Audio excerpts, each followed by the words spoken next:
some interesting dinner choices. Dylan, though, not so much of a typical student. You haven't bought yourself a pot noodle, so, you know, marks down for that, if nothing else.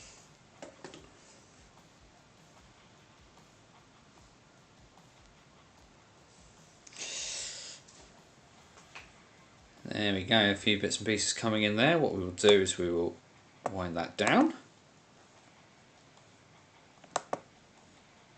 Let's get rid of that, because that is on. We hit the magic button.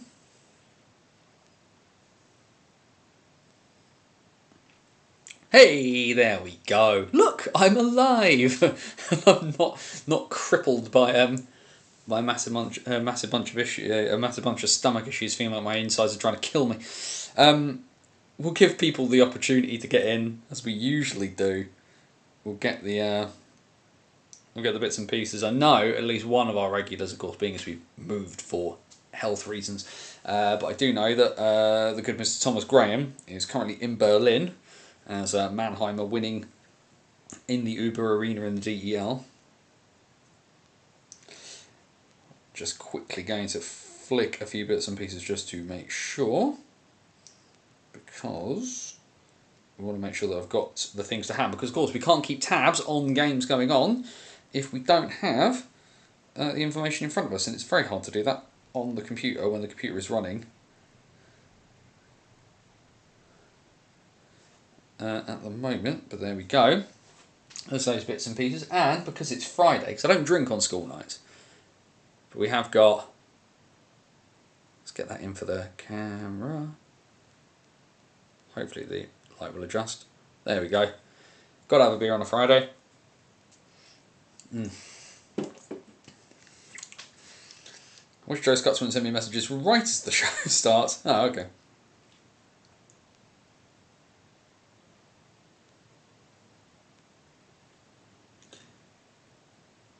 There we go, people definitely popping their way in. There we go. Lauren Euler actually scoring. There we go, that's something different.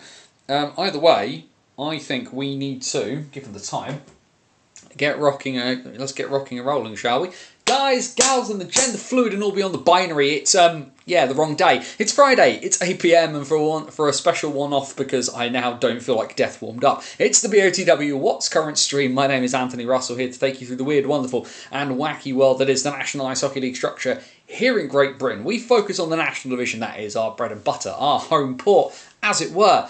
But we also take a look across everything from the NIHL structure. That means the National Division, as well as Division 1 and Division 2 in the north and in the south. Happy Friday, everybody. We made it to the end of the week. And a big thank you, of course, for all of the well wishes. Wednesday, I won't go into the really, really horrid details, but yeah, unfortunately, just because I'm an old man now, I've just developed a bunch of intolerances to things, including some stuff I didn't even know I was intolerant to. There's a few things I do know, there's a few things I actively avoid, which are really weird things. Like I have a massive intolerance to avocado, which is really odd. But yeah, it turns out now probably looks like mushrooms as well, which is a bit of a kicker, given the fact that I've only ever known one person in my life who's allergic to mushrooms, and they are deathly allergic to them. But yeah, it was a bit of a strange one. Had my dinner, felt fine, and then from about sort of 6 o'clock onwards, I just felt like I just felt horrible. I couldn't stand up straight, couldn't do anything. So yeah. Pulled the show on Wednesday because ultimately, as you're all aware, the new setup, I am standing for the most part, and I need to be able to hold a conversation properly with you guys, and it just wasn't going to work. Bounced it a couple of days, and yes, there are games going on. Andrew has put the scores in the chat, and we'll talk about them momentarily. But yeah, just a big thank you, of course, everybody for some kind words and bits and pieces, and everybody, of course, was right. I did make the right decision. Trying to do the show when you're not well isn't your best of ideas. I've done it when I've been under the weather, but when I was like I was on Wednesday, it just wasn't going to function. So here we are, one off under the Friday night lights to chat about all things NIHL, which means, of course, let's have a talk and do our usual bit of housekeeping at the top of the show. Bannersonthewall.wordpress.com, your number one source for all things related to the NIHL. Follow me on my journeys through British hockey in our Banners on the Road series, which last Saturday night took me back down to Gosport and my first viewing of this year's iteration of the Slough Jets. And let me tell you something, folks. I don't care if you are in the North 1 or South 1. This Jets team are good. They are legit, like 100% legit. We'll talk more about that when we get to our South 1 chat a bit later.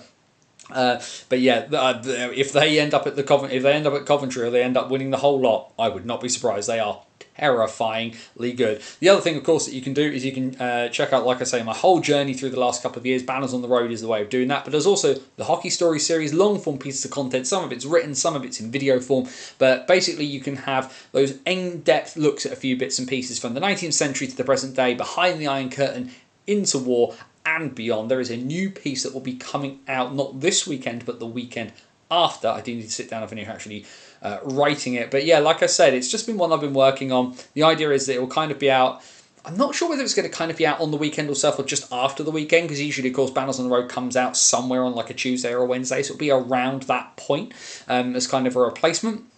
But yeah, sitting down, writing it, trying to get it sorted and beaten into shape. But I spoke to a couple of some very, very interesting characters within British hockey for something I've wanted to write about for a while, so there'll be that there. There's 13 and a half years worth of stuff for you to check out over on the website, bannersonthewall.wordpress.com. Otherwise, the other things to know, facebook.com/bannersonthewall, X, Twitter is @bannersotw, and of course we do have our virtual busking hat over at buymeacoffee.com/BOTW, but the joy is you're watching us on YouTube. All of the links are down there in the video description because we're live on YouTube, normally on a Wednesday night, but here on a Friday for this special one-off. And of course, all the usual YouTube spiel. Subscribe to the channel if you haven't already, because it's not just the What's Current stream, there's tons of stuff to check out on the channel. Like the video, share the video, do all those usual fun bits and pieces. If you're watching live, share it out on your social media thing of choice. Let's keep that algorithm hamster happy and fed. And of course, because we are live, and if you do join us live on Wednesdays or Fridays or whenever we hold the show, you have the joy of the chat. Questions, comments, thoughts and feelings, anything you want to throw in there this evening as we chat our way through the NIHL, please do. But if you do want to join in, please remember the golden rule here at BOTW. That is DBAD, don't be a dick, be respectful of other people's thoughts and feelings, and we are going to have a jolly good time this evening. Oh, that is a very, very nice beer. What is it actually? Let's double check it. Oakels from the Isle of Man. It's just called Nectar, 4% New World IPA. Don't remember having anything from these guys before. What is the brewery? Is the brewery Falcon or is the brewery Oakels? It's a collab. It's a collab between the two. But yes, I do like me IPA, so that one is probably not going to touch the size. But either way, plenty of stuff to talk around. And of course, there are games happening live right now as we speak. So let's just quickly get up the bits and pieces, because the first period has ended. In both games that are on tonight. Of course, Sheffield 0, Telford 1 is the score at the moment. Of course, we do know that Joe Aston has got that goal. But the other thing we do know as well is that Henry Adams has been given a game misconduct penalty for kneeing. He is out for the Dogs, which is probably not going to help there. And of course, as we can see from the chat, as Andrew's put that in, the Lightning 3-0 up on the Bristol Pitbulls. At the end of the period, I believe it's 3-0. Yes, it is still 3-0 as the period comes to an end. Goals there from Ross Venus after about 72 seconds, as well as goals from Susters and Hamill. The one stat that I have just seen as well out of that game, shots on goal for the first period, 3 shots on Will Curlin and 25 on Tyler Delabatouche in the Pitbulls net. I get why Delabatouche is starting this game, though, if we're 100% honest, for the Pitbulls. 3-game weekend, of course, for Bristol. 2 games that they will probably see as a little bit more winnable in the next couple of days. And, of course, we'll chat through those in a little bit. But yeah, so I get why Tyler's playing tonight. Much closer, of course, up in Sheffield. And the return to the ice of Ivan Björkley-Nordstrom for the Dogs after that injury he got in pre-season action with the Steelers. Pretty much anything from the Isle of Man is delicious. Awesome, good to hear. But like I say, I don't seem to get much of it down here, but I suppose not as... it's probably easy to get some of the bits and pieces from the Isle of Man up a bit further up north where they are. It just doesn't seem to filter too much down here. I got that. I think I got it in a crate somebody got me, so not something I bought myself. Andrew's tracked in the Elite current scores into the chat as well. Manchester Storm 3-1 up on the Glasgow Clan. Tyler Heinem, I've forgotten Hebert's first name, but Heinem, Hebert and Hewlett with the goals there. And Saigo, I'm pronouncing it as Saigo because my German reading brain reads EI and pronounces the I.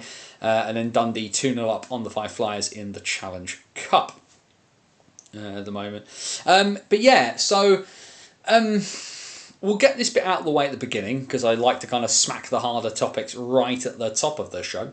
Because there's a few bits of news we do need to talk about, a few bits of movement, obviously. But yeah, the thing that's not moving by the look of it is by the looks of it, there'll be no temporary ice rink in Basingstoke when the rink eventually does shut for its refurbishment. So I stuck something out earlier on the BOTW sort of social media pages about this, just because I've kind of hit a point where I think some of these people need to kind of step in front of the lights, as it were, and kind of have a conversation with some of us face to face rather than doing it in council chambers. But essentially, the issue with Basingstoke, the rink in Basingstoke, as we know, is that it is not in a fit state. It is dilapidated. It needs a huge refurb, and this is one of those things that's kind of been acknowledged.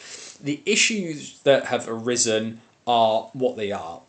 We can't get massively into that. The situation that we have right at this minute is that the council own the land. The building is owned by somebody else. At the moment, the lease is in the process of being sold back to Planet Ice. So Planet Ice used to own the whole thing, and they sold and leased back what they had in terms of the building. But the lease is now in a position where it is with legals, and once it is signed, it is all done. When that is done, Planet Ice have 3 months to start working on refurbing the rink. That, of course, means that the rink will shut. Now, it's obviously been open for a while, but obviously the Basingstoke Bison were pulled from the ice by Planet Ice in early 2023, so they completed the 22-23 season and skated off into the mist. The Buffalo kept skating for another year, won last year's South 2 playoffs, and then because of the situation with the rink and because we were told that the lease was close to being signed, the Basingstoke Junior Bison, which includes the Buffalo, pulled everything from playing because when the work starts on the rink, we don't know when it's going to start, and it was not in a position where teams were going to be able to play properly. So junior hockey, ice skating, ice dancing, all of that has had to, for the most part, has been scattered to the four winds for the time being. Obviously, some ice dancers are still using the rink. The ice is still there. There's still public skates and so on and so forth. So there's still a lot going on, but competitive hockey isn't happening in Basingstoke. One of the things that people have been pushing for was a temporary facility, in the same way that Milton Keynes had MK Ice when Milton Keynes is being refurbished, in the same way that plenty of places have put up temporary facilities. That a motion to get that rocking and rolling properly went to Basingstoke and Dean Borough Council last night, the full council meeting. There have been the sort of Ways and Means committees have gone through some bits and pieces where they were looking at the feasibility and the costs of temporary rinks of different sizes. Now, when the issue was forced last night into main cabinet, into the main sort of council meeting, it was voted down. So 24-21, the motion that was brought forward by Conservative councillor Sean Dillow and was seconded by Labour councillor Alex Lee. Both of those parties are in opposition in Basingstoke. It was voted down by 24-21. Having listened to that debate today, some of the language used by certain council members I thought was inappropriate. I felt some of the aspersions cast about Basingstoke Junior Bison chairman Stuart Tempest, who does own the rink shop in Basingstoke, but I felt some of the aspersions cast on him by one of the councillors was particularly heinous, given that everything Stuart has given to ice sport in the town.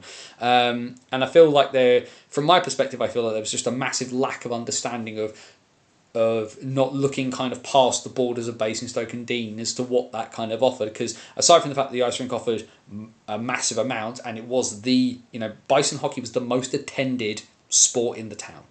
That's no disrespect to Basingstoke Town as a football club. They've obviously tried to do a lot, and Basingstoke Town have had massive issues as well with their home ground and everything like that. And the sooner Basingstoke Town get back to the Camrose, which is their the historic home, the better. But the previous council iteration under the Conservative management and this now current council under a sort of independence liberal Democrat kind of coalition have, again, for me at any rate, shown that they want to tell us they support ice in Basingstoke, but don't want to kind of really do any. They don't want to kind of stand up for it, in my personal opinion. And there's economic arguments you can make about spending £2 million on a temporary rink. Of course, I think that's what money well spent. I would do. I am hugely emotionally invested. All of this does not happen without ice hockey in Basingstoke.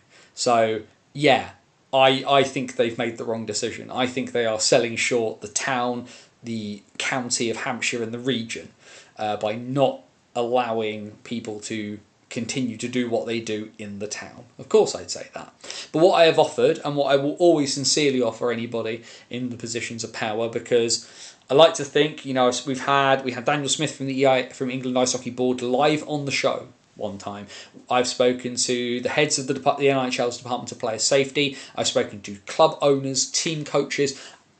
I like to think that if you come and you are interviewed by me for this outlet that I've made, that you will get robust questions and a fair shake. I'm not here to shout people down. I don't want to be a Piers Morgan type, because Piers Morgan is not good at what he does. But I think that there are some questions that I think these people should answer, and I think they should answer them not just in the abstract world that they operate in, because being a councillor is not an easy job, but I do think that they should be held accountable in the main, and I think it would be good of them to step outside it. So I said it earlier on social media, and I'll say it again here right now. Councillor Paul Harvey, the head of the leader of Basingstoke and Dean Borough Council, Councillor Basham, who immediately stood up and opposed the motion, Councillor Dillo and Councillor Lee, who even proposed the motion. Any member of Basingstoke and Dean Borough Council who wants to come and speak to me and talk to me about how we go forward, how we get ice back into Basingstoke, how we progress from this point where we're told that it's not viable to have a temporary rink, something like I said that I vehemently disagree with. But somebody come on record and chat to me. The microphone is open. It's the same open mic that I have offered, that I will continue to offer to the people in positions of power. Hi, Tony Smith. Open mic offer is still there for you too when you want to come talk to me. But I want to see a way forward for something that means a lot to a lot of people. And I think people in Basingstoke deserve better answers than they're getting. And not just people in Basingstoke, but people connected to ice sports in Basingstoke. Because it's not just Basingstoke. It is Basingstoke. It is, it's all the different parts of Basingstoke. It's Winchester, it's Southampton, it's Portsmouth, it's Salisbury, it's Alton, it's Farnborough, it's Fleet, it's all of those towns around it as well, because Basingstoke, like I said, for me, it's the massive short-sightedness of saying, well, we've got to do something, we only have to worry about this, but actually, ice hockey made Basingstoke special. And that's not to denigrate the other fantastic sports clubs in the town, like the football club, like Basingstoke Rugby Club, like the swimming club and stuff like that. But Basingstoke Bison and the Basingstoke Buffalo and the Basingstoke Juniors have sent more athletes to national representative level. I can stand pretty firm on that. How many GB internationals have passed through Basingstoke Juniors? How many former Bison and how many current and how many Bison of years gone by played for GB? And the impact on the sport on a national level, and that's not just the numbers that go up on the wall. And yes, I include Alex Metham in that. But for the town, for the people who lead the town to say, nah, that's okay, to the most significant part of the town's sporting heritage, I think you, Basingstoke and Dean Borough councillors, particularly those of you who voted against this, I think you owe us an explanation as to why we're not worth keeping ice in the town to keep that legacy going on a bigger scale. It's not enough. And like I said, I will be fair, because that's all I ever tried to be. I will not hide my biases, because nobody is unbiased in this world. But I think it would benefit to have that conversation in public out loud with us. And I will offer you that platform, and I will let you have your say. But I think you need to come and do it now. People want to talk about stepping up. Come step up, is what I would say. Either way, thank you for that rant. I seem to keep having to have these rants at the beginning of the show, and it's not very fun, but necessary, and certainly necessary on something very, very close to my heart. I will keep pushing and I will keep shouting, and hopefully eventually somebody will be brave enough to have a go. But we await that. We await any movement on that.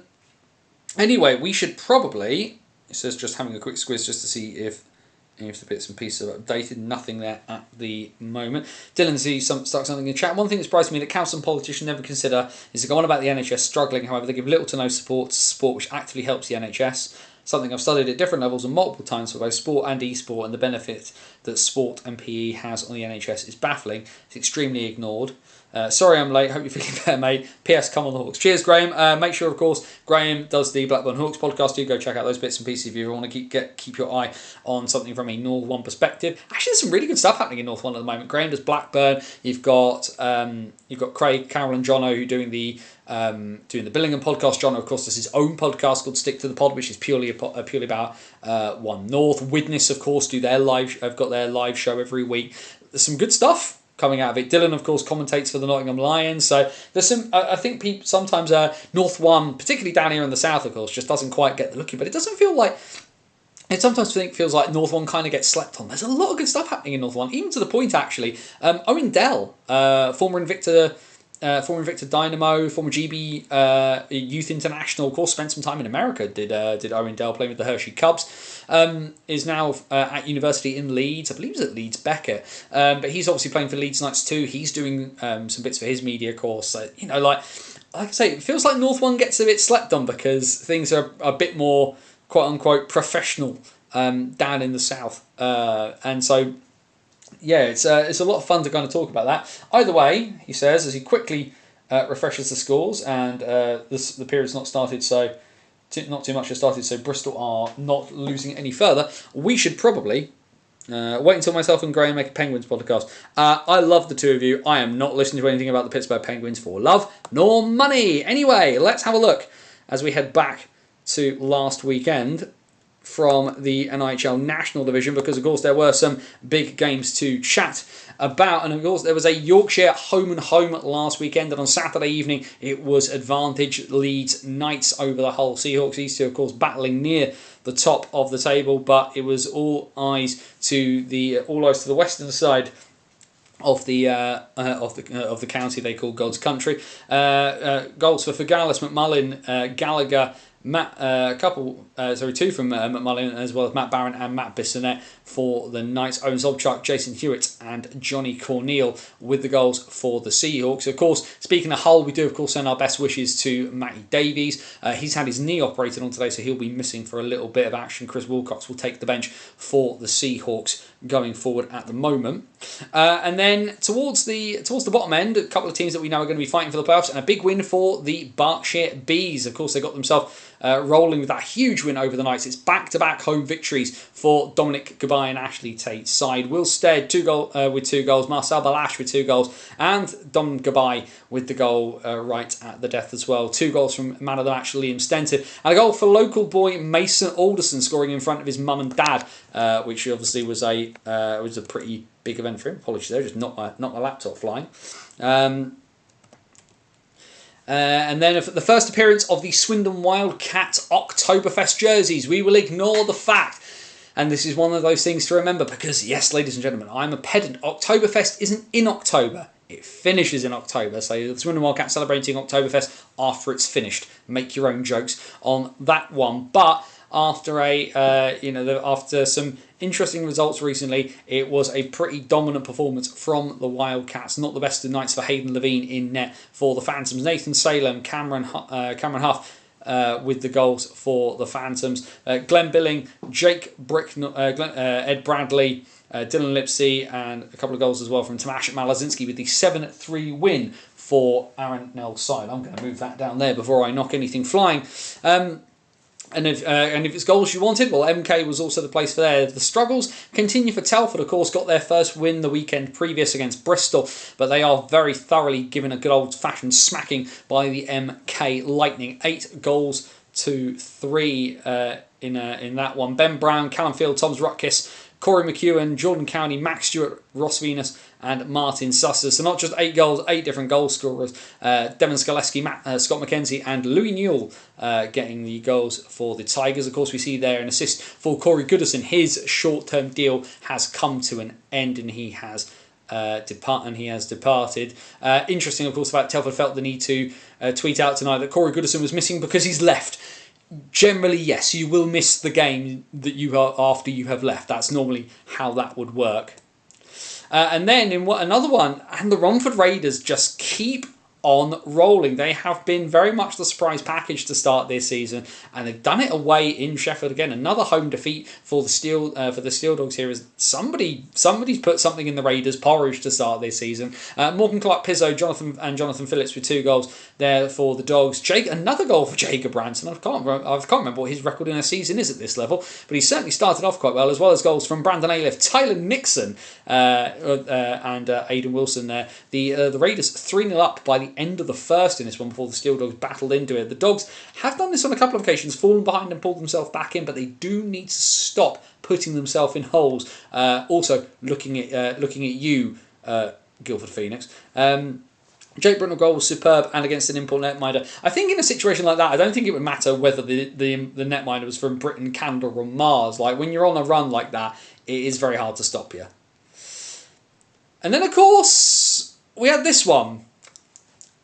Different result on Sunday, this one. It was a case of, surely not. Surely not.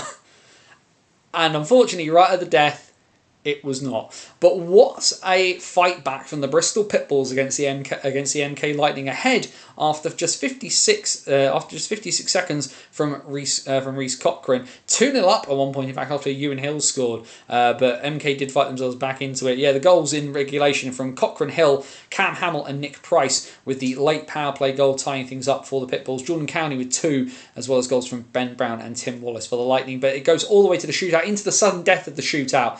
And Ross Venus seals the deal. The extra point leaves again another shootout loss for the Pitbulls at home, having lost to Peterborough the weekend before. They're getting ever closer. They obviously won away in Sheffield to Bristol. That lone win so far for Barry McKenzie's side, yet to get the full points at home. Steel Dogs obviously then bounced back. Obviously that disappointing home defeat to the Raiders, but they made up for it the following night up in Scotland. Raided the Solway Sharks and probably raided the Palmerston Cafe into the bargain. Of course, a fantastic goal. If you haven't seen it, it was on the goals of the week. Probably, I think, arguably, definitely up there for my goal of the week personally, from Mary Helforce. Brady Doxey, Morgan Clark Pizzo, Jack Brammer, Tate Shudra and Nathan Ripley with the goals for the Steel Dogs. The shutout broken by Lewis Young with just 7 seconds to play. And then there's Romford again. They just cannot be stopped at the moment. Isn't it? It's nice to have someone different. And of course, I've talked about the fact that obviously they England Ice Hockey tweeted out, and I've seen people tweeting it out. I'm going to be that guy again. There is no 3-way tie at the top because we have tiebreakers for a reason. But the fact that the only thing keeping the Romford Raiders off the top of the NHL National Division is goal difference, when they go and put 7 past the Bees. I don't blame people in Romford for being excited. Ride that wave as long as you can ride it. Sean Barry, Brandon Aliff, Andrew Schufelt, TJ Anderson, Jake Sylvester. Schufelt actually getting a hat-trick there by the end of the game. In a 7-2 win for the Raiders. The goals from the Bees coming from Marcel Balach and Vanya Antonov. Peterborough then, after being pretty thoroughly put to the sword in Swindon, come back the following night at home, and welcome to the Luke Ferrara show. Mr. Peterborough, the man who gave them the playoff win in the shootout with a 4-goal night for the Phantoms as well, helped with a little bit of assistance there from Austin Mitchell-King and Yanni Larkinen. Ferrara 4+1 in a 6-3 win. Yeah, fair enough. I don't do players of the week, but I think I might have given it to anyone for this performance. Vladimir Luka, James Smith and Finn Howells with the goals for Telford in this one, as their poor run of form continues. And then, well, it was all swaps around. The Knights win in Leeds, the Seahawks win in Hull. A much closer game, obviously, this one, but a 2-1 win. Lee Bonner, the man making the difference, that game-winning goal coming at 55-12. So a big split of the points there for the Seahawks and the Knights, who, like I say, they do appear they're going to be sort of rocking and rolling around that top end of the table. And then, of course, as things stand, obviously this will be changing slightly at the moment, given the fact that there are games ongoing right now as we speak. But as we can see there, the Leeds Knights are top of the table. There isn't a three-way tie. The Leeds Knights are top of the table.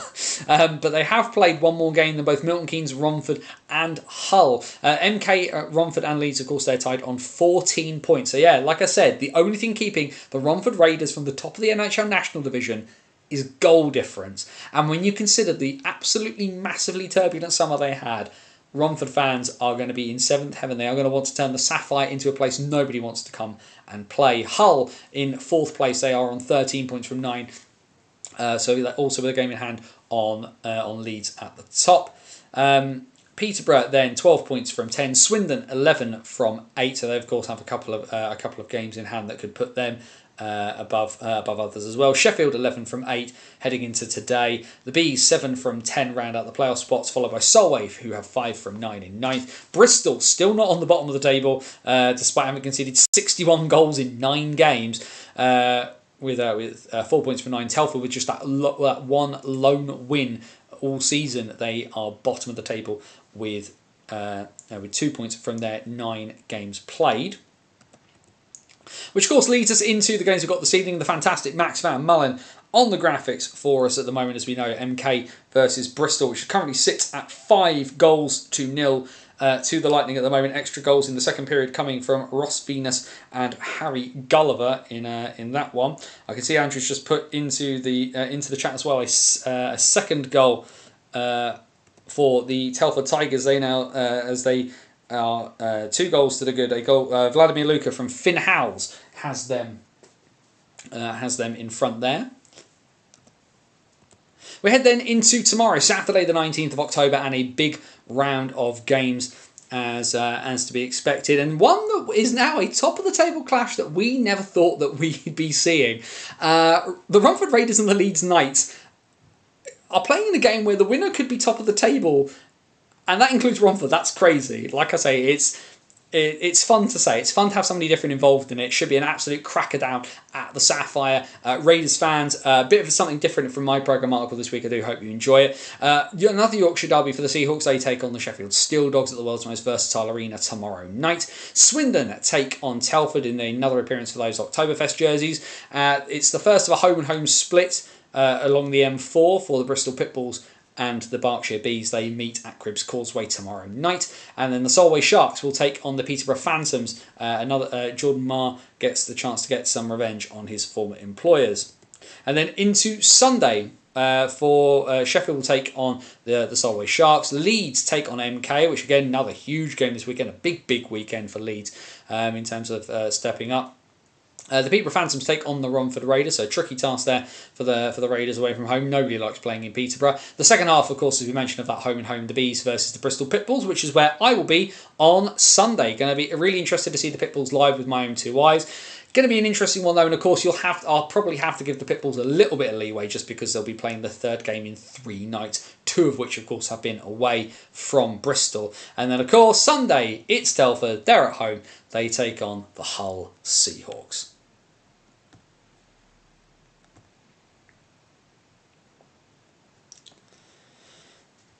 Manchester Storm now 4-1 up, I can see there. Who made those graphics? They are beautiful indeed. They are. They are made by your friend of mine, the superb Romford Buccaneers netminder Max Van Mullen, who of course is having a cracking first season of senior hockey. I can see Dundee are 3-0 to the good there. Cole McDonald with the 3rd goal for the Stars in that Challenge Cup game against Fife. Manchester, like I say, 4-1 to the good. Who scored that one for Manchester? Grant Hebert has got that goal. Of course, the other bits of news out of the National Division, we obviously talked about Corey Goodison leaving Telford. Gary Simpson, of course, as well, has left the Bristol Pitbulls. Another one where the team felt the need to mention that he wasn't playing because he'd left. We know. You told us he'd left. But the strange one for Gary Simpson, the one that I don't think, certainly the one I didn't see coming, was Gary Simpson leaves the Bristol Pitbulls and signs for the Deeside Dragons in North 1. Having picked up Jake Witkowski, sorry, Gary Simpson, you're not quite as shiny, as exciting a signing as Jake Witkowski is into North 1. But certainly a very interesting signing. More kind of, you'd assume probably Simpson's going to kind of go into that middle six. Add a bit more sort of robustness, of course. Sorry, Graham, if you're still in the chat, but a good win for the Dragons over the Blackburn Hawks last weekend, which we'll obviously touch on in a minute. And yeah, just, I mean, Deeside seems to be pulling out some very, very interesting signings. And then, of course, the one person who you'd have expected to end up in Deeside hasn't ended up in Deeside, which is Andy McKinney. He's gone and joined the Blackburn Hawks. After the end sort of last season, he mentioned in an interview with the Hawks he had some family bits and pieces he needed to sort out, and then he'd be ready to play around sort of October, November time. It is October, and he returns to the ice as the Hawks kind of look to shore up things for themselves. A bit of extra added veteran presence, which has been massive for them. Of course, the Hawks are very much looking to kind of press on and challenge at the top of the table, but they've not had some results go their way, especially as we mentioned last weekend, which we'll look at in more depth momentarily. Oh, I was going to say, I do like I say, I like a beer on a Friday night. I can't do this on a Wednesday night. It just isn't sort of ingrained in my brain to drink during the week, unfortunately. So I'm going to enjoy this, especially after feeling like death on Wednesday evening too. But yeah, so starting to see the first sort of flickers of movement. Nothing, of course, really massively from the top end. Not since sort of Hull released Caden Hannas for Johnny Corneal, which I think we all kind of realise now was probably the right move to do for Matty Davies. It will be interesting to see how Hull do without Davies being available, of course. I venture he'll be sat in a hospital bed with his laptop and his mobile phone shouting at people. But yeah, if you're Chris Wilcox, maybe lose that earpiece if you've got one anywhere. But yeah, I'll be in Slough for Bees versus Pitbulls. Like with MK and Bristol were two teams that I didn't get to watch until much later on last season. So I wanted to get my eyes on them, my physical, actual sort of watch them really early on this year. Fortunately, had the opportunity to do that just with the way the fixtures have fallen ahead of what's going to be a very sort of busy run, because of course I am at hockey this weekend, and the weekend after is my like I say, my weekend off, where I'm going to go check in on my dad, who I talk about every show. 6-0 for MK now. Max Stewart on the 36th minute. Glasgow with a goal back against the Storm 4-2 now to Manchester off the basis of that one. What we will do then, he says, quickly checking that everything is in the right place for that. It is, so I will then click that button and hope everything works. There we are, yay! It's time to have a look at the rest of the NIHL, and we go into One North because the big shocking result really of the weekend. I mean, a lot of people talk about Bristol nicking a point off of MK. This for me is arguably probably one of the bigger results.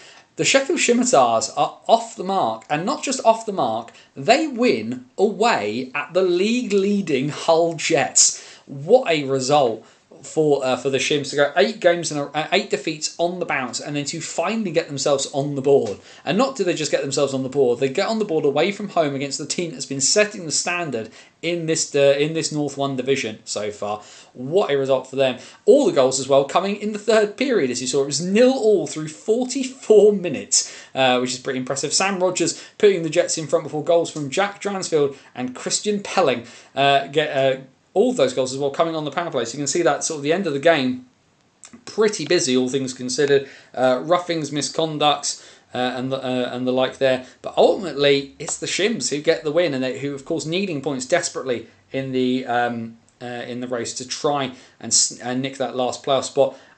Nick Winters with an absolute massive performance in net as well, as we can see there for the Shims. Ooh, too much there. But 1 goal allowed on 50 shots on the road. Beer that man, I think, is probably the response there. Solihull, of course, had a bit of a strange beginning to the season, but they get themselves a pretty solid victory at Hobbsmoat Road to get themselves back to the 500 mark. 6-3 they win over the Whitley Warriors. Another hat-trick for Nicholas Otterson, so regularly one of the top scorers in North 1. But yeah, so no answer on the road from the Warriors on this occasion. And the Warriors actually, that's not a tiny bench. They've sent there most of the big guys there as well. But yes, like we said, hat-trick for Otterson, Matt Morris, Phil Mackay, and Bailey Challens with the goals for the Barons. Phil Edgar, Jamie Orr, and Jay Lucas for the Warriors. And then we talked about it, like I said, sorry Graham, but a solid win for the D-side Dragons. Another goal for Jake Witkowski. He already has 9 on the season, but a pretty solid performance from D-side, just holding Blackburn a little bit at bay. Blackburn did get within touching distance. It was 4-3, of course, early in the third period, but late goals from Will Harper and Ross Kennedy doing enough to push the Dragons out of reach on the night. The big issue, of course, though, Witkowski thrown out of the game in the first period for elbows, what we might try and do, actually, he says, he's put his phone in his pocket, is what we might try and do very quickly is just see whether anything has come out on that, just because there should be a page. Let's see whether we can find any bits and pieces there. Because that's from the... I'm just trying to see whether there's any bits and pieces. Because they normally will put something on the website, but there is nothing in the immediacy leaping out. So we might get something tomorrow morning, because we've got all the various sort of suspensions that we talked about. The National Division, of course, have been very good about getting out their suspensions, but I know, for example, like mentions about David Williams with a 6-game suspension for the Bradford Bulldogs with a sort of legal check to the head. The NHL's not been great so much at kind of publicising more the suspensions in the lower leagues. They kind of sort of stick it on the website and hope you'll kind of find it yourself, which is less than brilliant. Nothing yet. D-side trying to get it downgraded to interference. Well, you can't blame them for that. Goal for the Sheffield Steel Dogs, I see there. Jonathan Kirk on the power play. I think Berlin could do with his brother scoring a goal at the moment, it should be said. But yes, as we can see there, Matt Croyle back in the D-side nets. We talked about a solid performance from him. Into Sunday, another big win for the Solihull Barons. Another multi-goal performance. Nicholas Otterson up to 10 goals in 7 games. The Widnes Wild still yet to get a win at this point. 7 games played, 7 defeats for them, as they are quite handily put to the sword by Solihull. Andy Hopkins, Jonathan Williamson and Damani James for the Wild. 2 goals from Alex White, 2 from Dan Mulcahy, 1 from Phil Mulcahy, Jacob Race, Bailey Challens and Nicholas Otterson. What a massive surprise that is to absolutely nobody. And then a goal fest on Sunday at the CCM rink at the NIC, and one that the Lions almost kind of threw away a little bit in this one, because they just kept letting the Leeds Knights back into it until the very end. Game tied at 5-5 early in the third period before Alish Padalek decided that he'd had enough of that. 10 goals in 8 games for the former Peterborough Phantoms playoff winner. An 8-5 victory in the end for the Lions. Just too many penalties in the end, kind of taken at crucial moments to sort of kill the momentum for the Knights, all things considered, in this one. But yes, a hat-trick from Alish Padalek, 2 for Regan Kidd, 2 for Toby Fisher, and 1 for Alex Rushby. Goals for the Knights, 2 from Matt Barlow, 1 from Jake Wigginton, Luke Reed, and Michael Taneko. Scroll down there. So we've got the fixtures for this upcoming weekend in North 1. 4:40, of course. If you're new to the show, yeah, they have weird face-off times at Sheffield and around the Steel Dogs. But the Scimitars, can they continue their winning run by beating Billingham? They've already knocked off the Hull Jets, but that'll be an interesting one at Sheffield this coming Saturday. 5:30 at the Castle, the Leeds Knights take on the Solihull Barons, and 6 p.m. a big game at the Hawks' Nest. Blackburn take on Whitley. Sunday, Billingham return home. It is going to be the Stars and the Leeds Knights. So one where I don't know what Finn Braden does in that circumstance. Probably just cheers on the refs. Another 5:30 face-off as well. The Solihull Barons, after their game the night before in Leeds, can they get the points at home this weekend against the D-side Dragons? And the Widnes Wild, still looking for that first win. They have the unenviable task of trying to get that first win against the Blackburn Hawks. We just scroll back to the top, of course, because what we can do right at the top then is just have a quick look at the league table at the close of play. So Hull, well, they lose, and they lose for the second time this season, but they still are top of the table. But only just, of course, 3 points for a win for a regulation win in the NHL Division 1 and Division 2, which means the Billingham Stars, with games in hand, could overtake them. As technically, could the Deeside Dragons, 15 from 7 for the Dragons if results went their way, they could be top as well. Followed by Whitley, Blackburn, Nottingham already on 12 points. They'll be laughing themselves all the way to the bank for that one. Solihull have a game in hand and are also on 12 points, and then below them, the Leeds Knights on 6 points. Sheffield now on 3. Widnes, as we said, bottom. 7 games played, 7 defeats for them. We then head into South 1, which of course is where I had my fun and games last weekend. And the Slough Jets, well, they kept that undefeated record going. A pretty comprehensive 7-3 win for Lucas Smithel's side away in Gosport against the Solent Devils. With all due respect to the Devils, and I have a massive amount of respect for them, I have a lot of time for Alex Murray, but this game show that there is a difference in class between these two rosters. Solent and Invicta has always felt, certainly I've been feeling this year, are kind of sitting in a little pack of 2 behind the top 3 here, and this did nothing to change my mind. Slough are devastating. They are absolutely terrifying, and if anything, a lot of people say to me, "Oh, you have to."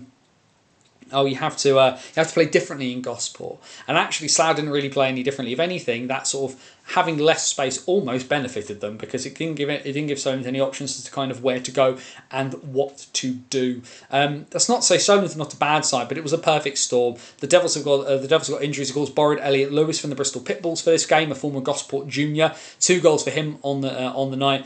But it wasn't enough, really. This was the Slough Jet show. They dominated from minute 1 to minute 60.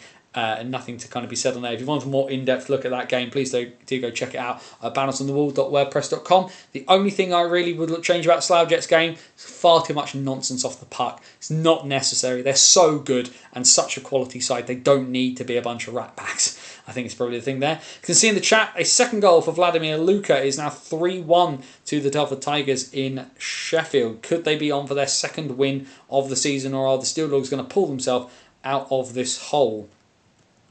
Back then into South 1, a solid 4-3 win for the Romford Buccaneers against the Swindon Wildcats NHL 1 roster. Swindon do feel like they're sort of a bit of an inconsistent side at the moment.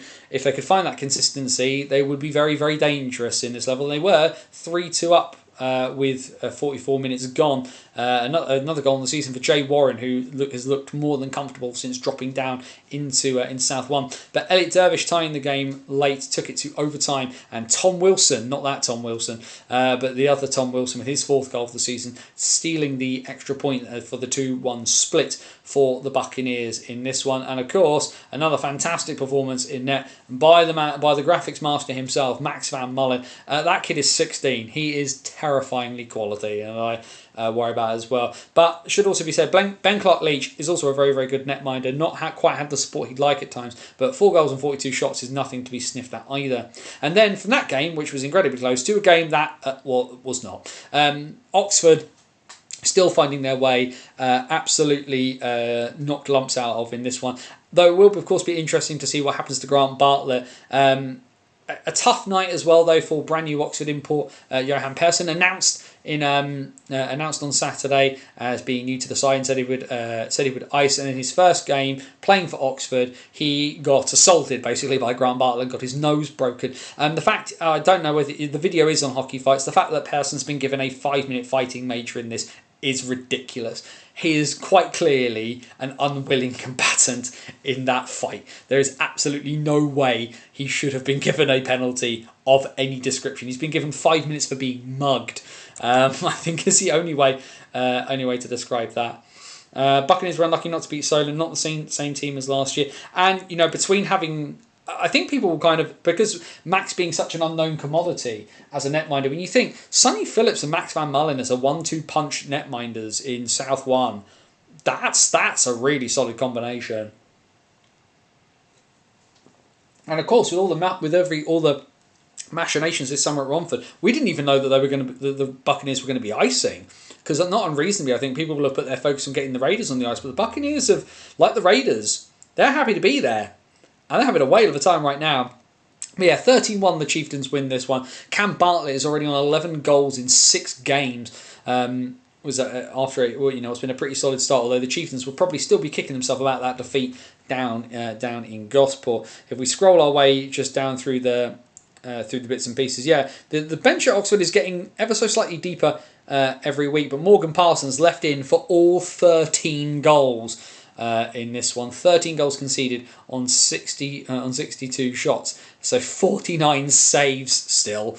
Tom Adams facing just 15 shots in net for the Chieftains as they power their way. Hat-tricks for both for Sasha Maltsev and Cam Bartlett in this one. Although, as I mentioned here, Grant Bartlett should be looking down the barrel of a pretty big suspension for, like I say, just essentially assaulting somebody.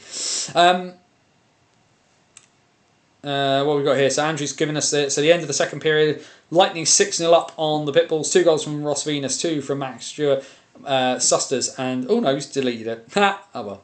Stat game, very, very much, unfortunately. So, Roderick, glad that you're joining us from across the pond. Elsewhere on Saturday, a double away weekend for the Invicta Dynamos, lads trip as it were, and a good win for them down. What could have been a tricky away trip, but a win for them against the Cardiff Fire. Still winless on the campaign down in Cardiff Bay are the Fire.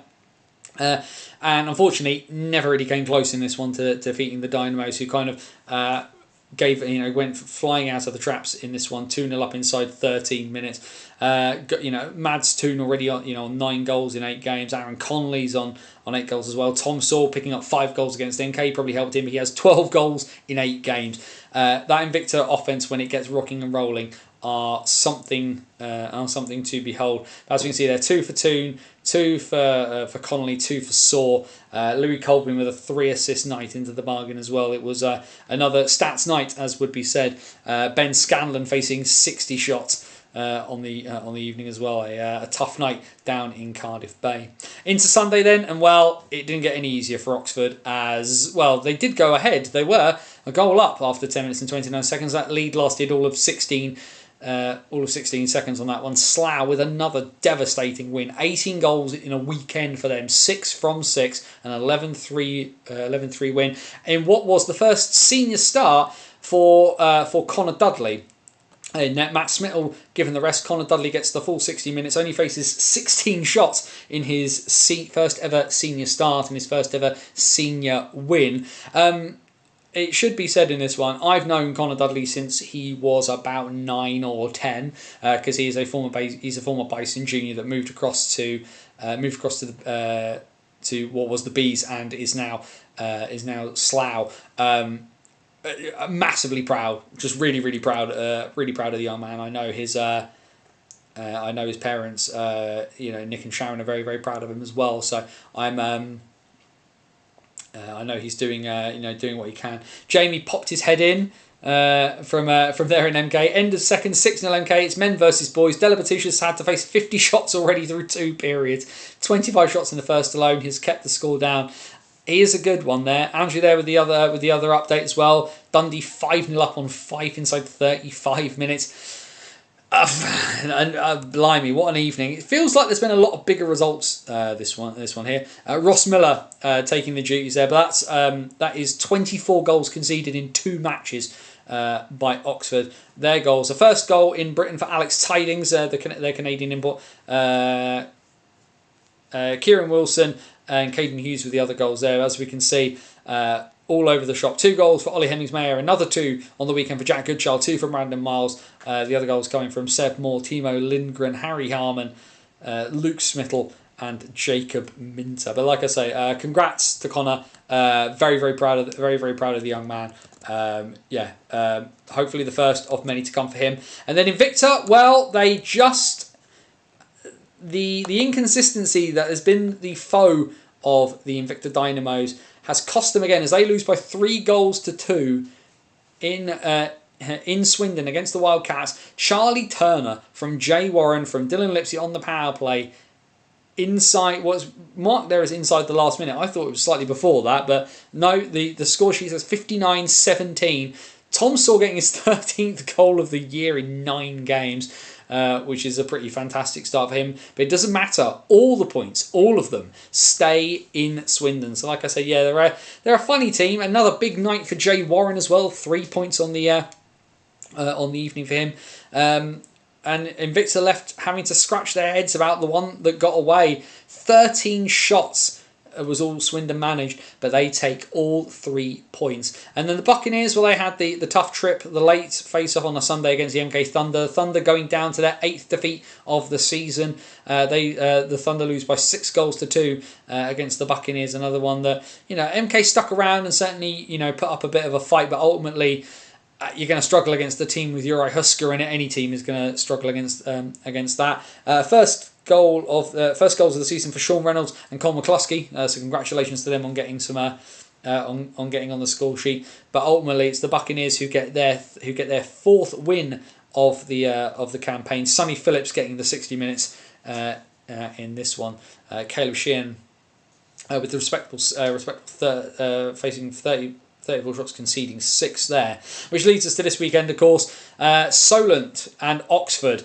Fascinated to see how that one goes tomorrow evening in Gosport at 5 p.m. 5:30 p.m. then on the high road. The Romford Buccaneers, can they spring a massive surprise and take down the high-flying Streatham Redhawks? 5:45 at the Riverside, a long trip for the Cardiff Fire to take on the Chelmsford Chieftains, knowing that offensive firepower will do damage even without Grant Bartlett. And 6:30 p.m. at the Hangar, the Slough Jets take on the MK Thunder. 5:45 then on Sunday down in Gillingham. The Thunder will take on the Invicta Dynamos. 6 p.m. then at the Riverside, a double home weekend for the Chieftains, but a much stiffer test. Can the Chieftains inflict the first defeat of the season on the Slough Jets? It does remain to be seen. Sorry, Thunder, I don't have you winning in Slough on Saturday. 6:15 then at the Ox Pens on Sunday for the City Stars and the Buccaneers, and 6:45 p.m. down in Cardiff Bay. All the hell-related imagery for the Cardiff Fire and the Solent Devils. So we scoot back to the top. Then we can see in the league two teams perfect. At the moment, 6 from 6 for both Slough and Streatham. The Solent Devils are also on 18 points, but they have played 3 games more. Chelmsford 15 from 6 with that lone loss to the Devils, also on 15 points of the Invicta Dynamos, where they have played 9 games. Followed by Romford, Swindon, Oxford, and then 2 teams on 0 points. There's only 4 in the entire NIHL, 2 of them in the same division. That's the Cardiff Fire and the MK Thunder, yet to get off the mark. Streatham lead Group A of the Cup. Chelmsford lead Group B. Nils is a great little player. I need to find some time to watch the Buccaneers. I mean, people keep saying to me, Anthony, you need to come around to Romford. And Romford is a ball out, but I do want to do it. But I want to try and find a game to go watch the Buccaneers as well. More to just kind of have if nothing else, try and catch up with Max. But also as well, I think, like I say, they're just a fascinating team. There's a couple of really fascinating teams. Swindon were a really interesting watch, just because of all the imperfections. So I have a very happy Storm fan next to me right now. I'm not surprised if they're winning 5-2. Swindon gave Invicta little or no space on Sunday, deserved their win. Yeah, I mean, that's fair enough. I was speaking to Tom Graham, who was at the game as well, and he said, yeah, it seemed that they game planned them a little bit on that one. Into North 2 then. No ridiculous comeback required from the Billingham Buccaneers in this one against Kingston. They eased themselves to a 4-1 win in this one. Up at the Forum. 64 shots to 23. I think they're kind of telling the story. Evan Byron Bates there doing a pretty solid job before conceding 4 goals in the 3rd period. You can kind of see why the dam broke on that one. A derby win, such as it is, given they both play in the same rink, for the Sutton Sting. 8 from 8 now for the Sting after this game. Sheffield did pull it back to 2-1. Jacob Sheehan making it 2-1 just before the quarter-hour mark. But ultimately, the Sting, as we know, one of the top-end sides in North 2. It's always going to be hard to get past them, irrespective of whether they're the away team or not. 2 for Joe Colton, 2 for Morgan Gladsby, and 1 for Callum Russell for the Sting. Sheehan with the goal for the Titans. As we mentioned, Hayden Oates facing all 46 shots in this one, whereas Sutton rotated their netminders heading into the 3rd period. 13 shots was all the Titans managed. Into Sunday then, and another big win for the Buccaneers. This one probably a bit more of a canter. The Nottingham Lions not really out the races in this one. 5-0 up just after the half-hour mark before Adam Clark's lone goal. A 9-1 victory. It's been a pretty solid start to last year's playoff champions, the Billingham Buccaneers, in a game that only had 4 minutes of penalties total. The Buccaneers again with another massive shot total too. As you can see there, 58 shots in to the 28 from the Lions, who did not have the largest of benches. Stuck, but both netminders got some ice time as well, as did both Chris Outhwaite and Matt Johnson for the Buccaneers. Johnson getting the last 10 and a bit minutes there, facing only 5 shots. But Telford, we know Telford are what they are. They're perfect as well. They've only played 5 games so far, so it'll be interesting to see what happens to the Tigers when they start catching up with Sutton in terms of games played. But a comfortable 8-2 win for the champions away in Altrincham against the Aces there. Altrincham scoring late in the second, to make it 6-1. But yeah, as we know, you can see there Philip Supper with 9 goals in 5 games. This is going to be very, very similar looking story at the top end of North 2 this year with Telford and Sutton, and kind of who can keep pace with the Telford Tigers. 60 shots in this one. The top end sides in North 2 like to pile the pressure on. 27 shots managed by Altrincham, which is slightly more respectable than some. In that case. Either way, the fixtures this upcoming weekend in North 2. 12 o'clock, where they do love these 12 o'clock face-offs in Hull. The Kingston Sharks have Telford. That could be a very interesting one. The Coventry NHL Blaze back into action. They face the Bradford Bulldogs at 6:30 p.m. at the Sky Dome. And then Ice Sheffield on Saturday, 7:20 p.m. for the Sutton Sting and the Altrincham Aces. On Sunday, a return to action for both the Sheffield Titans and the Deeside Ducks. They will play at Ice Sheffield. Bradford welcome Altrincham in League and Cup action at 5:30, and then a 7:20 p.m. face-off on the CCM rink at the National Ice Centre. Can the Nottingham Lions do any damage at all against the Telford Tigers? Of course, with Sutton just playing the once this weekend, the Tigers will start to slowly catch them up in terms of games played. Have a quick squiz then at the table. As we know, Sutton have already qualified in Group A of the Cup just by virtue of the fact that they've won so many games so far. Coventry technically leading because they've got a better goal difference in the Cup than Telford do. It wouldn't be hard to assume that both of those teams will make it through into the Cup semi-finals there. As we mentioned though, Sutton and Telford both undefeated through their various games played, but Sutton have played 3 games more. Every team in this division has at least 1 win, even down to the bottom 3 there. Bradford, Deeside and Nottingham. Nottingham's big issue, of course, is they have played 8 games to Deeside's 5 and Bradford's 4.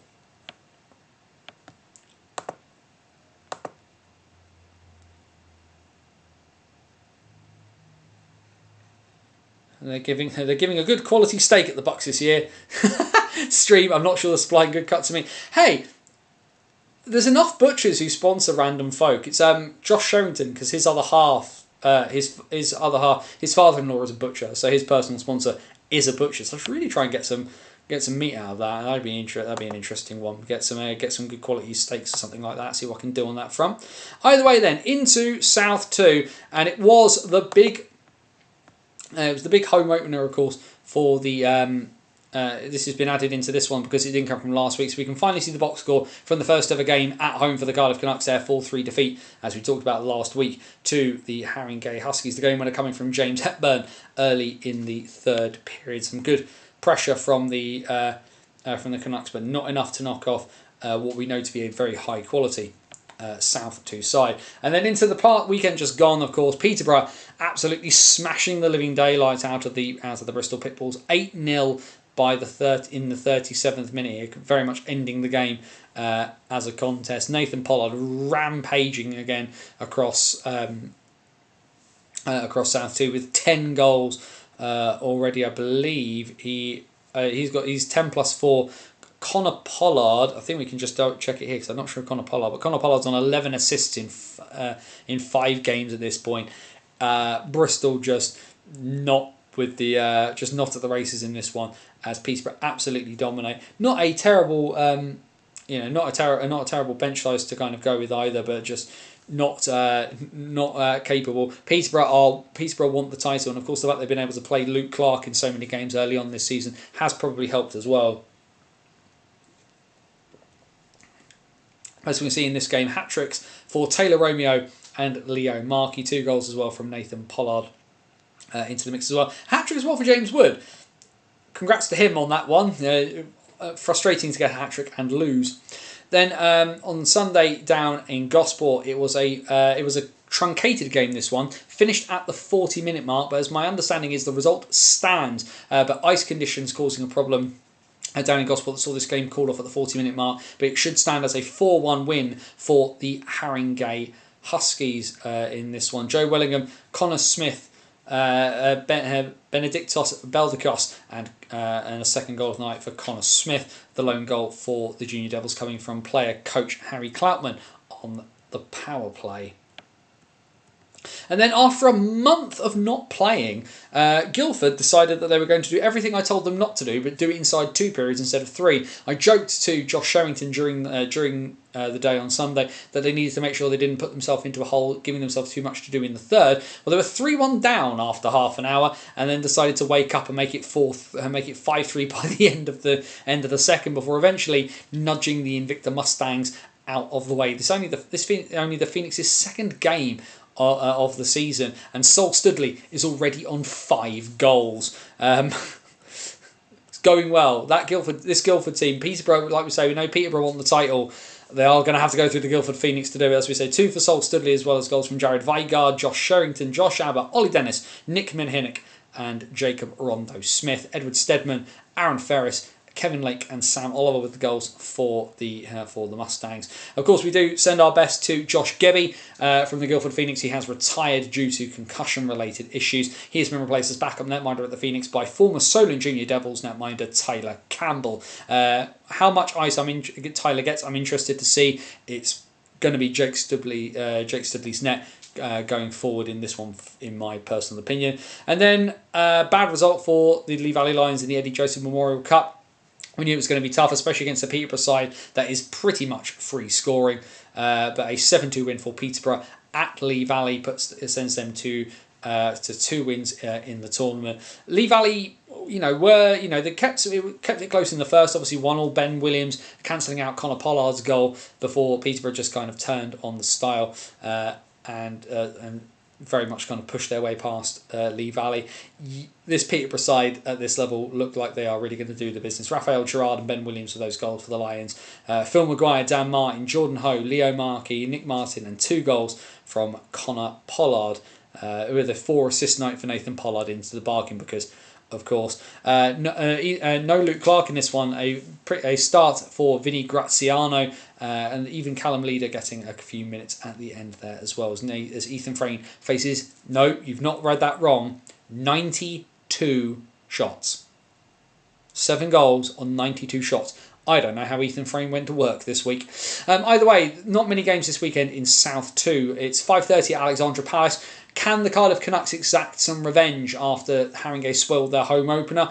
We'll find out on Saturday evening. 6:30 p.m. at Peterborough for the Phantoms 2 against the Oxford Rising Stars. I know where my money would go in that one. And something of the local derby. 7 p.m. down in Gillingham for the Invicta Mustangs and the Chelmsford Warriors. And on Sunday, just the one game in South 2. It's 4:15 p.m. down in Cribbs Causeway for the Bristol Pitbulls and the Guildford Phoenix. We just have a quick squiz at the table, though teams have not really played that many games. Peterborough, well, they're perfect, 5 from 5, but they are one of the few teams who have actually played 5 games. As we see there, Guildford have not lost either, but they've only played 2 games in the league. They will not be happy, however, with 8 goals conceded in those 2 games, given Peterborough have only conceded 9 through 5. The Eddie Joseph Memorial Cup then, as we can see, Peterborough, with that overtime win, they have 5 points. Invicta on 4, Lee Valley on 3, Haringey and Chelmsford have only played 1 game each and they have 0 points from it. Haringey top Group B, Guildford top Group A of the Cup.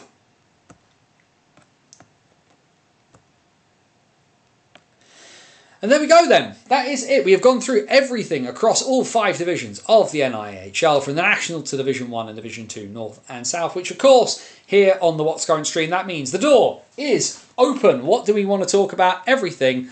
Anything and everything is on the table. So let's have a chat about what is there. Questions, comments, thoughts and feelings. Stick it in the chat. Let's work our way through. Let's also check the scores.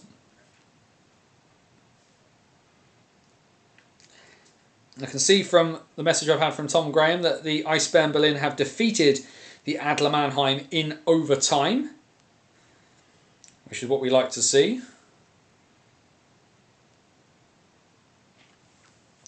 Ethan James faced 93 for 4 over the weekend. Brown played the last 10 against the Bees. He did indeed some first proper minutes in anger for Tom Brown. Really pleased he's in a position to play. But 93 shots over the weekend, that's nothing. We've just seen Ethan Frayne face 92 in a game. Amateurs, all of you.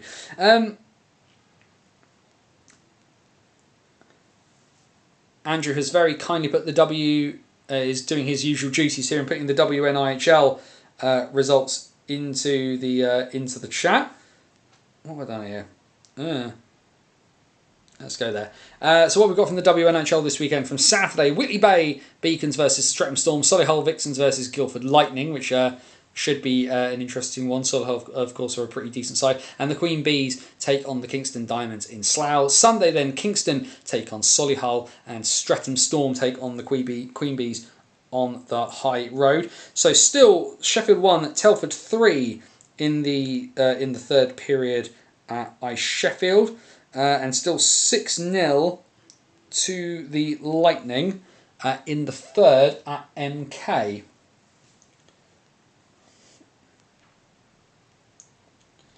Just having a quick check, of course, of the other news. But like I say, questions, comments, thoughts, feelings, anything anyone wants to chuck in the chat. Of course, the NHL, Philip Gustafson with the goal for the Minnesota Wild against the St. Louis Blues. Pretty solid goal, actually, all things considered. It's a heck of a shot into the empty net from the distance. I do love how Bristol have tweeted final period with 3 exclamation marks, because I think they probably want to get home at this point, and I wouldn't blame them either. Storm 5-2 up on the Clan, Stars 5-0 up on the Flyers in that one there, so plenty going on. We kind of wait to sort of see what happens. There's not much else in the way of news at this precise moment in time, but we'll keep checking. Actually, the one thing I was going to chat about, just because obviously I did tweet about it earlier, but the news that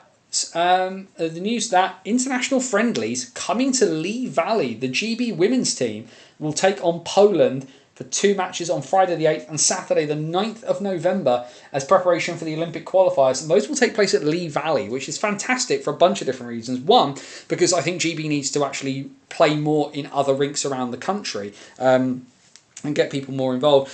Secondly, practice before the Olympic qualifiers. What sort of madness is this? Actual preparation. There's a real chance if GB can go on a run that they can make the Olympics. So the fact they're getting that bit of extra practice in, I think, is really, really good. But yeah, fantastic that it's happening in Lee Valley as well. It's a brand new rink. It's not got the largest amount of seating.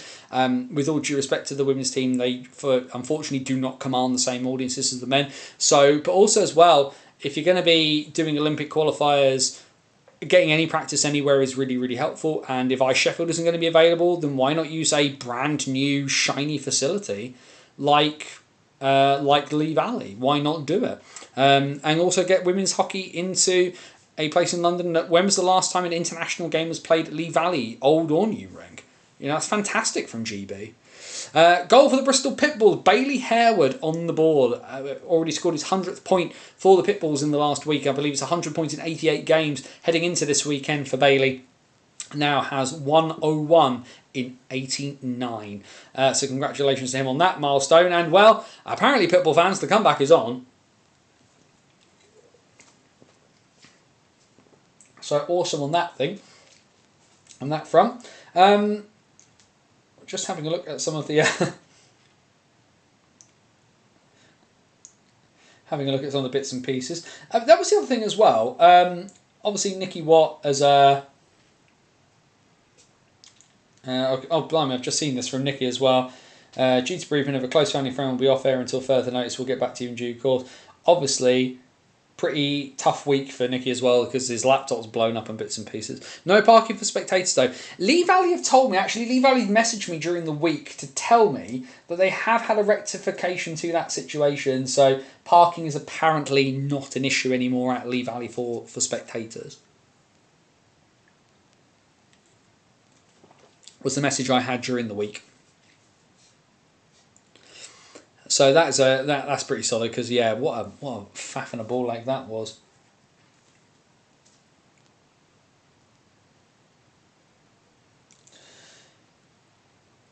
Shame Lee Valley isn't the 5,000 seat stadium as supposed. I mean, they'd have put an elite league team in that had it had they got 5,000 seats for sure. No other huge news. What I will do very quickly is I'm going to check some of the scores from Germany because I just want to check what's going on there. I'm going to check how my boys from Rostock are doing because they are playing because Rostock this evening are playing the Mosquitoes Essen, of course. Essen, of course, who came over and played Coventry and Milton Keynes. And Rostock have beaten Essen 3-2. I will take that. As a Rostock fan of old, that is a fantastic result there. Let's have a quick look as well then at the DEL. And just have a look at the scores there. Because as we know, Berlin have won this evening. I do not believe that Liam Kirk has scored. Mostly because I believe I probably would have been told if he had. No, he is Liam Kirk pointless on the evening, but Berlin do get the win 4-3. The rectification is parking another train station and getting a bus to the rink. Like I said, Dave, I've been told by folk from Lee Valley that situation is not quite the case anymore. What else have we got in the DL then this evening? Bremerhaven 3, Frankfurt 0. Dusseldorf lose the derby at home to Köln by 6-3. Munich go down 4-2 at home against Augsburg in that brand new lovely rink they've got in Munich. Nuremberg beat Ingolstadt 6-2. Wolfsburg win on the road in Straubing by 4-2. But yes, not a night of scoring for Liam Kirk, but a successful night nonetheless, of course, as Liam Kirk will be heading home. The CHL, I mean, when people say it's a good, the result is a good thing for British hockey, I have to confess I do remain sceptical about it. But congratulations to the Sheffield Steelers on qualifying for the knockout stages of the Champions Hockey League. They've been superb in the competition itself. I'm still not set on it being the competition of note that many seem to think it is, but you beat what's put in front of you. Sheffield won 4 from 6 and they've qualified for the knockout stages. That gives them a 2-legged home and away tie against EHC Eisbären Berlin, not the Berlin Polar Bears man from Look North on the BBC. That's not what they're called. It's Eisbären Berlin. It isn't hard to say, but it does mean that the Sheffield Steelers. Get the opportunity to play in, firstly, the knockout stages of a competition of some note. Obviously, the Nottingham Panthers, the first British-based team to do that. But I mean, this is to mix my metaphors. Sheffield are walking into the Lions' den here. The Uber Arena, what was the Mercedes-Benz Arena, what was the O2 Berlin as it once was known. That is a different kettle of fish when you are trying to play there. It is bigger than the Sheffield Arena. It will be louder than the Sheffield Arena, and it will be a tough task for Sheffield to get a result there. But at this stage, the Steelers are kind of playing with house money. Like, they're really good for an elite league team. So for them to be in this position is pretty impressive. Stylistically as well, they actually kind of match up quite well with Berlin in terms of how they play.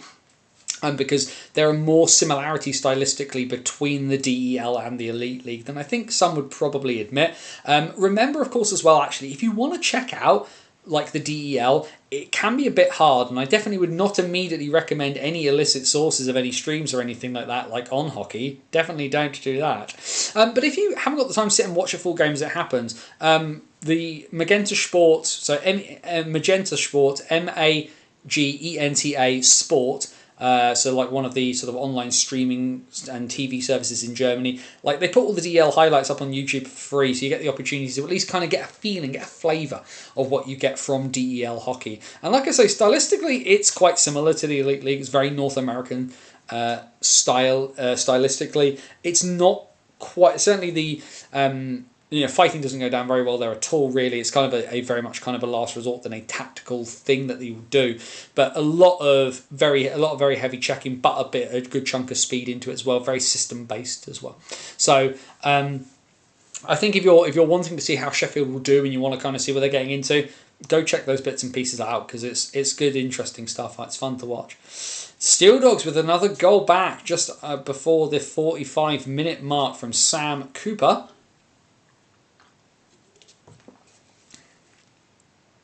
So Steel Dogs again, coming from behind and trying to get themselves out of the hole, because okie dokie.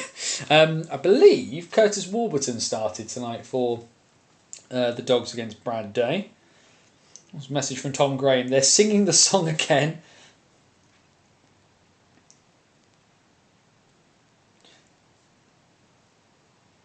What? No, if I'm trying to spell very quickly in German. Any other news? This is the thing, of course, trying to take. That's just popped up for me as well. Here's a video of the Washington Capitals doing the tortilla slap challenge. Right, we will save that one for later. I think is probably what we'll do on that.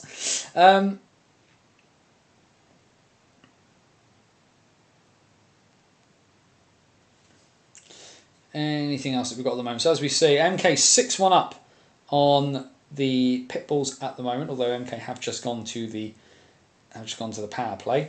Some results out of Austria, given that we have games this evening on Friday. A surprise defeat by the looks of it for Red Bull Salzburg, as they lose 5-1 away in Asiago. Villach beat Vienna in a shootout 4-3. Feyenoord beat Pustertal 6-1. Linz beat Lubania 4-2. Bozen win 3-2 in Graz. Innsbruck win 2-1 in Feldkirch against the Vorarlberg Pioneers. That is a bit of a shocking result, actually, for Salzburg to lose. I mean, losing happens, right? But losing 5-1 away in Asiago is a bit of a shocker in the Ice League there, but tons and tons of fun. We do like that. Yeah, so yes, tomorrow no hockey for me then, as I'm going to be in Slough on Sunday. Like I say, it should be, it'd be an interesting one, of course. Bristol, not the worst of travels. Although my understanding is that the M4 is shut between junctions 18 and 19 in both directions this weekend, which is going to be a bit of a ball ache for people either heading across the bridge or just trying to get in and out of Bristol. That sounds like it's going to be not fun in any way, shape or form. But should hopefully have everybody ready to rock and roll, and hopefully we should have a bit of a decent travelling following for the Pitbulls down in Slough on Sunday evening. So I'll be looking forward to that one. I'm fascinated to see what happens here. I think that now the Bees have kind of gotten themselves a little bit rolling. I'm expecting a Bees win, but I think the problem that we'll have here is, you'll have a tired Pitbull side playing 3 games in 3 days. What are they going to be like? My expectation is probably we're going to see Napier start in goal the next 2 games, with Della Batouche getting this one to give Napier the rest. My understanding is that the Bees have got some injury issues as well, but we'll kind of wait and see. That's the thing about going to hockey on Sunday sometimes, is you are kind of dealing with the context of what came before. When I try to write about stuff, it obviously kind of throws a bit of a loop if I write about Saturday, because of course I will write it up and we know what's happened on the Sunday afterwards. So we kind of, writing about a Sunday game sometimes is really good, because there are still some kind of questions and machinations both in my head and yours as a reader to kind of do that. But of course the big thing will be next Wednesday. We will be back, providing I don't accidentally give myself a massive stomach issue. But yeah, Wednesday nights at 8 PM I think kind of works better. I'm interested to hear what people think. Wednesday at 8 has kind of become, it sounds a bit funny, it's kind of become like my slot, as it were. AVFTB usually go on a Tuesday. Door 14 usually go on a Thursday in terms of live shows. Ben and Zero Puck's given Ben just does what he wants when he wants, so it doesn't really matter on that front. But the recorded shows kind of come out when they do. The Macca's boys kind of put out stuff as and when they kind of feel like it, but they don't go live in the same way that we do. So just trying to offer something different in my own unique way. But Wednesday 8 p.m. is the plan. It works really well for me. But if people turn around to me and say, Anthony, it'd be really good to do the show at a different time, then maybe we look at doing that. I mean, I'm not sure I'd want to do it. I mean, Fridays are interesting, of course, because obviously we're chatting about games as they happen, but I'm not sure what people say. And there's the equaliser. Walker Summer ties the game up for the Sheffield Steel Dogs with still just under 12 minutes to go there. The Dogs have dug themselves out of the hole again, it looks like. I can only imagine what Ben Morgan and Jamie McElroy are thinking. I mean, the temptation to ring Mac and ring Mac right now and see what he's doing. And see how he's feeling, but he'd probably swear very loudly on air, so let's not do that in immediacy. But yeah, I mean, do we like Wednesdays at 8 p.m? How do we feel about that? I'm not in a particular massive desire to change, but always sort of happy to listen to the audience. But yeah, you know, like there's some pretty big games on this weekend. I don't think we thought that Leeds versus Romford would be a top of the table clash. I think everybody would be looking forward to the next day in the game for Leeds against MK. But the fact that it does feel pretty open at the moment, I think is good for the division. Obviously, it feels a little bit wider top to bottom than it did at this point last year, but I think there's still a lot of good stuff kind of happening in the league.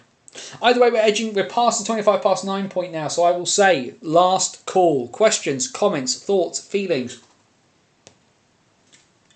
Stick them all in the chat. Let's get the last bits and pieces out as we want to. I finally finished that beer because I talked so much I didn't finish it properly. So my happy Tigers fans again. Probably, yes. Wednesday usually works well for me. I think the thing as well is because it's live on YouTube as well, it gives people that opportunity. Wednesday is a good day. I think because it gives people Thursday and Friday and Saturday to catch up with bits. I think probably the only other thing I kind of chuck in, just as people are chucking in their last thoughts as well, is I'm thinking potentially of looking at other ways to do more live stuff with the graphics. Now there is a way to do it, but my worry, of course, is that my laptop will just go, nah, mate, we ain't dealing with this amount of work on a Wednesday night. But there's, you know, it's just looking at ways to kind of tweak the show, make it better. And I think obviously there's a lot to be said for kind of this format. It's obviously what a lot of sort of YouTube streamers, Twitch streamers and the like kind of do, but you know, just looking at ways that if I wanted more guests to join, I have to completely change the setup and do everything through Google Meets, which isn't as good. So I'm wondering if there's ways for me to kind of work around that. There's ways and means. You know, those of you who've watched the show long enough now, I like to tweet things, and it feels like we're a million miles away from the old days on Periscope, doing the show live on Twitter. So it's a very, very different world. I'm not sure you mentioned it, but who's your NHL team? My NHL team, because of the amount of crazy things behind me that make no sense, but my team is the Washington Capitals. I've been a Capitals fan as long as I've been watching hockey. I became a Caps fan because of one man, and one man only, which is the man up there on one of the hockey shelves, which is Ole the goalie. Olaf Kolzig, because I got into hockey when I was living in Germany, and Olaf Kolzig was playing in Berlin for the Eisbären Berlin during the NHL 04-05 lockout, and I said, I like this guy.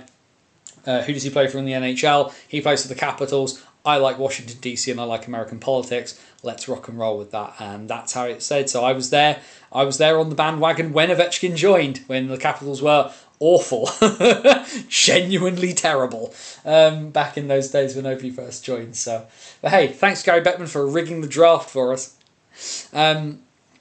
Either way, we're nearly at 9:30, so I think it is time on a Friday evening. The pubs are still open, so you can go and get something in before last orders. But we'll call it there. Bannersonthewall.wordpress.com, your number one source for all things related to the NIHL. Follow my journey through British hockey and sometimes occasionally even world hockey through the Banners on the Road series, where you get an in-depth look at the game I went to last weekend. We're of course edging ever closer to my sort of run of games in Guildford, and I've got some ideas as to how we kind of work around that as well from an NIHL perspective. But there's all of those games to read back on, as well as our Hockey Story series, long-form pieces of content, both written and in video format, that take you from the 19th century to the present day, behind the Iron Curtain, into war and beyond. The new one coming up in the next couple of weeks as well. Like I said, it's something I've wanted to write about for a long time, so I decided to finally pull my finger out and actually write about it. You've got the back catalogue of the old BOTW podcast on the website as well, and you can download our free-to-download tabletop ice hockey game, Dice Hockey. It's really simple to play. You can play with bits and pieces around your house. All I ask is that if you do enjoy it when you download it, please do consider sticking a couple of quid towards Parkinson's UK. My dad has Parkinson's. He also has Parkinson's dementia. I'm having a weekend off of hockey to go and hang out with him in a couple of weeks' time, which will be really, really awesome. But Parkinson's sucks. So if we can put money towards research and hopefully eventually a cure, that'd be really, really awesome too. But there's 13 and a half years worth of stuff to check out over at bannersonthewall.wordpress.com. Facebook.com/bannersonthewall if you like getting your news and stuff for your Facebook feed. That's every piece that goes onto the website, all the links for bits and pieces as well. We'll go onto the Facebook, so go hit the like over on there. Twitter, X, whatever we're calling it these days, is at BannersOTW, the best place to keep up with me and my kind of rolling commentary on British and world ice hockey, and occasionally the odd bit that doesn't make it onto the website. You can check out there too. But of course, there's our virtual busking hat over at buymeacoffee.com/BOTW. Banners on the Wall is never going behind a paywall. It's just not my style, but it does obviously cost to do bits and pieces. And if you'd like to help keep the lights on and the wheels turning, be massively appreciated if you're able to chuck some money into that busking hat over at buymeacoffee.com/BOTW. And if you can't afford it, then don't give me money. That's the simple thing on that one. Like I say, it's a pot for you to stick a couple of quid in. I'm like the guitar player in Covent Garden. If you want to do something to help me out, but you haven't got the money, that's absolutely fine. Share pieces around, stick stuff on your social media. That's as good as anything as well, because the more eyes we get on the NHL, the more attention it will get, and the bigger we can get it, and the more fun we can hopefully all have. But of course, you don't need to worry about remembering any of those links, because they're all down there in the YouTube description. Subscribe to the BOTW YouTube channel, like the video, share the video, do all that stuff, and we will be back, hopefully, health depending, next Wednesday night in our usual slot. Wednesday nights, 8 PM for the NHL's first, best, and as far as I'm aware, only live show that covers all 5 divisions. That is the BOTW What's Current streams. I can see that Bristol have got a second goal. I think MK have game managing them out of this one by the look of it, but 6-2 is still better than 6-0. Either way, thank you for every kind word that I got for not being able to run the show on Wednesday. Thank you for joining me on a Friday night, which is obviously different. We'll be back to where we usually are next week. And the show's even closer to hockey this time, which is pretty awesome. But yeah, it's good. A lot of good stuff going on. Really excited to get down and properly finish writing this hockey stories piece as well. So really excited about that. Be happy. And if you can't be happy with them wherever you are, please do everything you can. So please be safe. As my friend Scotty Waz would say, take care of yourself and somebody else. For bannersonthewall.wordpress.com, this is Anthony Russell saying stay safe, and so long till next time. Basingstoke and Dean Borough Council, that open mic offer is there, and I will not let you forget it. Keep ice in Basingstoke. Enjoy your hockey where you find it this weekend, everybody. And if you're in Slough on Sunday, do come say hello. Take care. I'll catch you on Wednesday.